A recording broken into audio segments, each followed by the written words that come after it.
le docteur Henry West a fondé l'Institut Atticus pour étudier l'activité paranormale. Malgré le témoignage de plusieurs cas remarquables, rien ne pourrait avoir préparé Dr West et ses collègues à Judith Winstead. Elle surpasse chaque sujet précédent, mais ses pouvoirs semblent de nature démoniaque. Le gouvernement américain intervient et essaie de militariser ses capacités. Après presque 40 ans, les événements classés secrets sont rendus publics. Le projet Atticus se penche sur le premier cas reconnu par le gouvernement américain de possession par un esprit maléfique. Chris Sparling réalise donc un documentaire en interviewant les anciens scientifiques de l'Institut qui ont eux-mêmes étudié le cas de Judith Winstead, un patient extraordinaire qu'il croyait à la base doté de pouvoirs de télékinésie. Mais son comportement évoluera avec le temps et dévoilera une toute autre réalité. La pauvre jeune femme est en fait prisonnière d'un démon qui la contrôle de l'intérieur et qui ne va pas tarder à s'attaquer aux scientifiques autour de lui.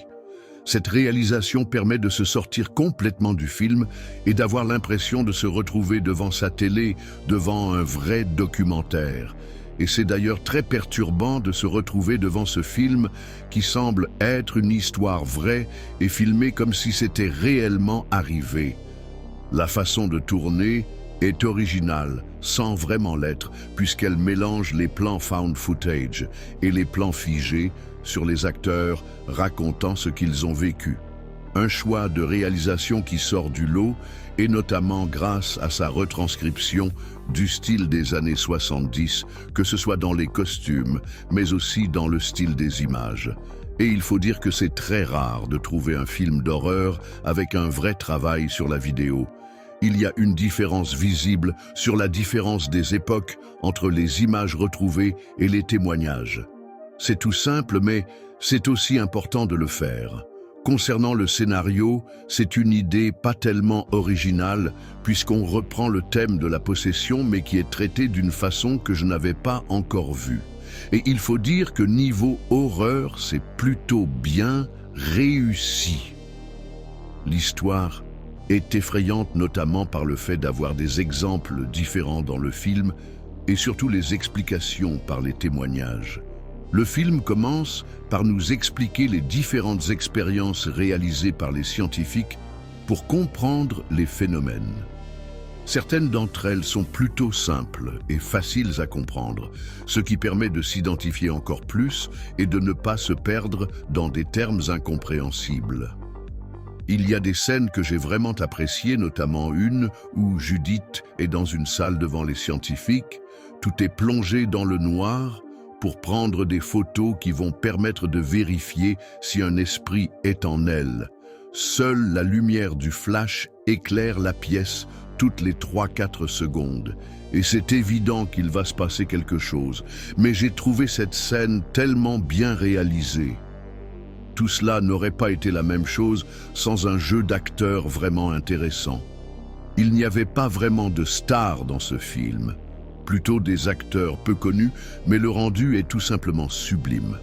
J'ai particulièrement apprécié cette façon de raconter l'histoire à travers le documentaire, par les personnages qui l'ont rendu plus vrai que nature. On pourrait croire comme ça que c'est assez simple à faire, mais j'ai vraiment ressenti de la sincérité dans les témoignages. Et c'est pour moi quelque chose qu'il ne fallait pas louper. C'est aussi ce qui porte le film. Sans un jeu d'acteurs correct, le film n'aurait jamais tenu la route et le documentaire n'aurait été qu'une réalisation de bas étage.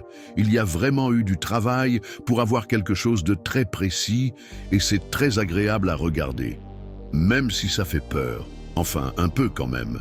Et pour ceux qui cherchent un vrai bon film d'horreur, le projet Atticus est celui qu'il vous faut.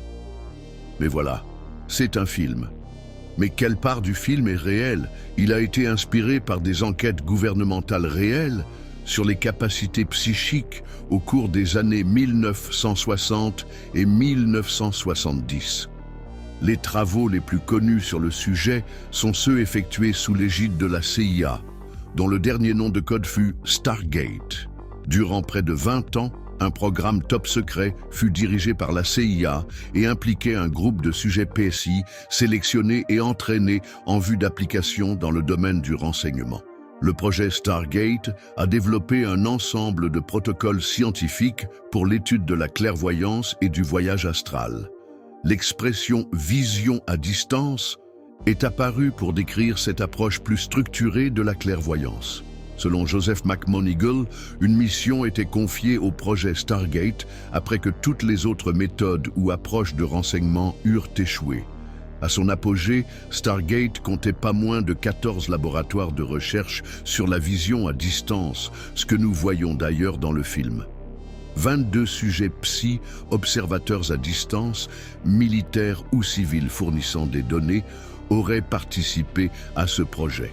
À la fermeture du projet, en 1995, ce nombre aurait chuté à 3. Les sujets auraient eu raison dans 20% des cas traités. Dès les années 1970, en marge de la guerre froide, la CIA a voulu exploiter les aptitudes paranormales des médiums pour en faire des espions du gouvernement. Des tests semblables ont été conduits par une autre agence jusqu'au milieu des années 1990. L'agence de renseignement s'intéressait surtout aux techniques de visualisation à distance. Autrement dit, à un type de perception extrasensorielle qui implique de mobiliser son esprit de manière à voir ou à manipuler des objets, mais aussi des personnes, des événements ou une quelconque information non visible. Mais il n'en ressort nulle part que l'un de ces cobayes était possédé par un quelconque démon. Où nous l'a-t-on caché ?